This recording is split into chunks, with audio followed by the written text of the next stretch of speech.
नमस्कार दोस्तों, YouTube channel Indian law study में आपका स्वागत है। और आज हम आपराधिक षड्यंत्र के बारे में जानेंगे। दोस्तों, ये आईपीसी का बहुत ही महत्वपूर्ण टॉपिक है, तो वीडियो को अंत तक देखिए। और यदि अभी तक आपने हमारे चैनल को सब्सक्राइब नहीं किया है तो चैनल को सब्सक्राइब कर लीजिए और बेल नोटिफिकेशन को प्रेस कर लीजिए ताकि आने वाले हमारे नए वीडियो मिले आपको सबसे पहले। तो आइए शुरू करते हैं। आपराधिक षड्यंत्र का प्रावधान भारतीय दंड संहिता 1860 के अध्याय 5A में धारा 120A व धारा 120B में आपराधिक षड्यंत्र के बारे में बताया गया है। आपराधिक षड्यंत्र नामक एक नए अपराध का सृजन 1913 में किया गया। इसके पूर्व धारा 107 के अंतर्गत षड्यंत्र को दुष्प्रेरक का एक भाग माना गया था।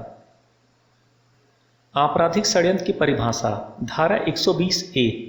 धारा 120A आपराधिक षड्यंत्र को परिभाषित करती है, जिसके अनुसार जब दो या दो से अधिक व्यक्ति किसी अवैध कार्य या किसी वैध कार्य को अवैध तरीके से करने या करवाने को सहमत होते हैं तो उसे आपराधिक षड्यंत्र कहते हैं।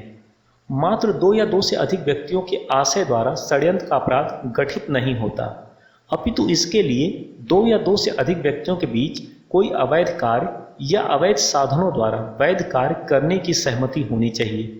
परंतु यदि दो या दो से अधिक व्यक्तियों में ऐसे अवैध कार्य को जो अपराध नहीं है करने की सहमति होती है तो इसे भी आपराधिक षड्यंत्र माना जाएगा, बशर्ते ऐसी सहमति के अनुसरण में कोई प्रकट कार्य किया गया हो। स्पष्टीकरण: यह तत्वहीन है कि अवैध कार्य ऐसी सहमति का चरम उद्देश्य है या उस उद्देश्य का अनुषंगिक मात्र है। आपराधिक षड्यंत्र के आवश्यक तत्व। आपराधिक षड्यंत्र के दो आवश्यक तत्व हैं।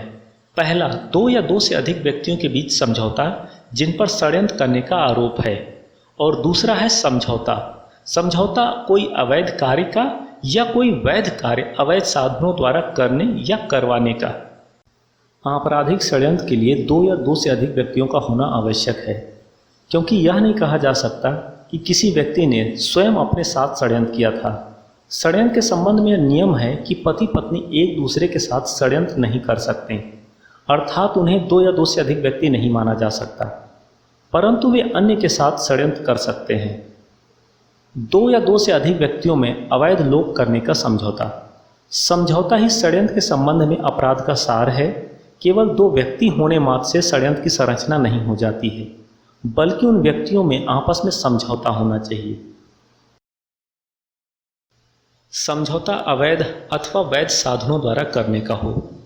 केवल दो या दो से अधिक व्यक्तियों में समझौता हो जाने से ही आपराधिक षड्यंत्र का गठन नहीं हो जाता, जब तक कि वह समझौता अवैध कार्य करने के लिए अथवा वैध कार्य को अवैध साधनों द्वारा करने के लिए ना किया गया हो। समझौते के अनुसरण में कार्य किया जाना। साधारणतः आपराधिक षड्यंत्र के मामलों में व्यक्ति का आपस में सहमत होना पर्याप्त होता है, परंतु धारा 120A का दूसरा भाग स्पष्ट रूप से उपबंध करता है कि यदि दो व्यक्तियों में से कोई किसी अपराध कार्य को करने से भिन्न किसी बात के लिए सहमत होते हैं तो मात्र सहमति पर्याप्त नहीं मानी जाती, वरन समझौते के अलावा कुछ कार्य भी किया जाना चाहिए। ध्यान रखने योग्य बातें। षड्यंत्र में कम से कम दो व्यक्तियों की आवश्यकता होती है। इसीलिए जहां दो या दो से अधिक नामित व्यक्ति षड्यंत्र के लिए आरोपित किए गए तथा उनमें से एक को छोड़कर शेष सभी को दोषमुक्त कर दिया गया, वहां पर बचे हुए एक अभियुक्त को भारतीय दंड संहिता की धारा 120B के अधीन दोष सिद्ध नहीं किया जा सकता, क्योंकि वह व्यक्ति अकेले ही षड्यंत्र नहीं कर सकता। षड्यंत्र का अपराध दो या दो से अधिक व्यक्तियों के आशय तक ही सीमित नहीं होता, बल्कि दो या दो से अधिक व्यक्तियों के बीच अवैध साधनों से और अवैध कृत्य के करार पर निर्भर होता है। बंबई उच्च न्यायालय ने हाल ही के मामले में इस दृष्टिकोण को अपनाया है, जिसके अनुसार जहां दो अभियुक्तों में से एक लोक सेवक था और उसे इस कारण दोषमुक्त करना पड़ा क्योंकि उसका अभियोजन दंड प्रक्रिया संहिता की धारा 197 के अधीन मंजूरी के बगैर ही कर दिया गया था, फिर भी दूसरे अभियुक्त को षड्यंत्र के आरोप में दोषसिद्ध की जा सकती है। अवैध कार्य। आपराधिक षड्यंत्र के अपराध को गठित करने के लिए समझौता निश्चित रूप से विधि विरुद्ध अथवा विधि द्वारा निषिद्ध कोई कार्य करने के लिए होना चाहिए। न्याय दृष्टांत। सेंट्रल ब्यूरो ऑफ इन्वेस्टिगेशन बनाम BC शुक्ला के वाद में कहा गया कि जहां अभियोजन यह सिद्ध करने में असफल रहा कि दो अभियुक्तों में से एक आपराधिक षड्यंत्र में भागीदार था, वहाँ आपराधिक षड्यंत्र का आरोप दूसरे के विरुद्ध भी नहीं बनता, क्योंकि षड्यंत्र में कम से कम 2 व्यक्तियों का होना आवश्यक है। सुशील सूरी बनाम सेंट्रल ब्यूरो ऑफ इन्वेस्टिगेशन के बाद में यह निर्धारित किया गया कि आपराधिक षड्यंत्र का आवश्यक तत्व अपराध कारित करने का करार है। अभियुक्तों के मध्य अपराध को करने का मात्र षड्यंत्र का प्रमाण ही भारतीय दंड संहिता की धारा 120B के अंतर्गत 2 सिद्ध हेतु काफी है। अभियुक्त व उनमें से किसी के द्वारा किसी बाह्य कृत्य के किए जाने के प्रकरण की आवश्यकता नहीं है। आपराधिक षड्यंत्र का आधार करार में निहित है, लेकिन एक अवैध किसी प्रकार से षड्यंत्र में शामिल नहीं हो सकता। इसीलिए जब एक अवैध के साथ कोई व्यक्ति करार करके आपराधिक षड्यंत्र गठित करता है तो वहाँ पर करार शून्य होने के कारण वह व्यक्ति आपराधिक षड्यंत्र के लिए दायी नहीं होगा। लेकिन यहाँ पर धारा 107 के अधीन एक अवैध के दुष्प्रेरण के अपराध के लिए दायी होगा।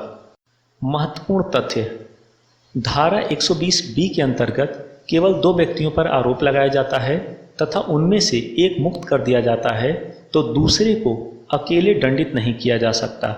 आपराधिक षड्यंत्र के अंतर्गत यदि यह सिद्ध हो जाता है कि 2 या 2 से अधिक षड्यंत्र में शामिल थे, यद्यपि वे पकड़े नहीं जा सकें, तो एक व्यक्ति को भी सजा नहीं दी जा सकती। धारा 120A के अंतर्गत अपराध की संरचना के लिए मात्र सहमति ही पर्याप्त है, यदि वह किसी अपराध को करने की सहमति है। एक अपराध कारित करने हेतु षड्यंत्र धारा 120A के अंतर्गत स्वयं एक सारभूत अपराध है और इसके लिए एक व्यक्ति पर अलग से आरोप लगाया जा सकता है। षड्यंत्र के अपराध में एक व्यक्ति वाहक के रूप में भी शामिल हो सकता है और इसके लिए आवश्यक नहीं कि वह षड्यंत्र में अंत तक भागीदार हो। यह भी आवश्यक नहीं है कि सभी पक्षकार एक ही अवैध कार्य को करने के लिए सहमत हों। इनमें से अनेक कार्यों को किया जाना सम्मिलित हो सकता है। यह भी आवश्यक नहीं कि षड्यंत्र का प्रत्येक सदस्य षड्यंत्र के सभी तथ्यों को जानता हो। आपराधिक षड्यंत्र का दंड धारा 120B, जो कोई आजीवन कारावास या 2 वर्ष या उससे अधिक अवधि के कठिन कारावास से दंडनीय अपराध करने के आपराधिक षड्यंत्र में शरीक होगा, यदि ऐसे षड्यंत्र के दंड के लिए इस संहिता में कोई अभिव्यक्त उपबंध नहीं है तो वह उसी प्रकार दंडित किया जाएगा मानो उसने ऐसे अपराध का दुष्प्रेरण किया था। जो कोई उपरोक्त रूप से दंडनीय अपराध को करने के आपराधिक षड्यंत्र से भिन्न किसी आपराधिक षड्यंत्र में शरीक होगा, वह दोनों में से किसी भांति के कारावास जिसकी अवधि 6 मास से अधिक नहीं होगी या जुर्माने से या दोनों से दंडित किया जाएगा। धारा 120B के अंतर्गत अपराध गठित किए जाने के लिए अभियोजन को यह सिद्ध करना आवश्यक नहीं कि अपराधियों ने अवैध कार्य को करने या किए जाने की सुस्पष्ट सहमति व्यक्त किया था। सहमति आवश्यक अनुमान द्वारा सिद्ध की जा सकती है। जहां अभियुक्त पर्याप्त समय तक विस्फोटक पदार्थों को अपने पास रखे हुए थे, बिना किसी वैध अनुज्ञप्ति के बेच रहे थे, ऐसी दशा में सहज ही निष्कर्ष निकाला जा सकता है कि कथित अवैध कार्य करने या किए जाने के लिए उनमें सहमति थी, क्योंकि बिना किसी सहमति के एक कार्य को लंबे समय तक नहीं किया जा सकता। आपराधिक षड्यंत्र के लिए उस समय दंड अधिक कठोर होगा जबकि सहमति घातक अपराध करने के लिए है।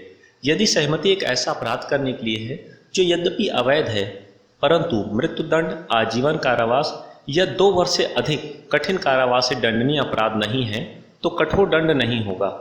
प्रथम प्रकरण के लिए वही दंड है जैसे षड्यंत्रकारी ने ही अपराध का दुष्प्रेरण किया था।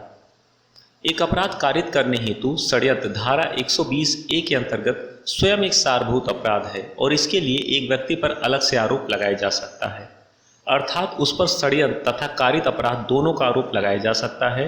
धारा 109 तथा धारा 120A के द्वारा सृजित अपराध बिल्कुल अलग है, जबकि षड्यंत्र अपराध के अनुसरण में अनेक व्यक्तियों द्वारा किया जाता है।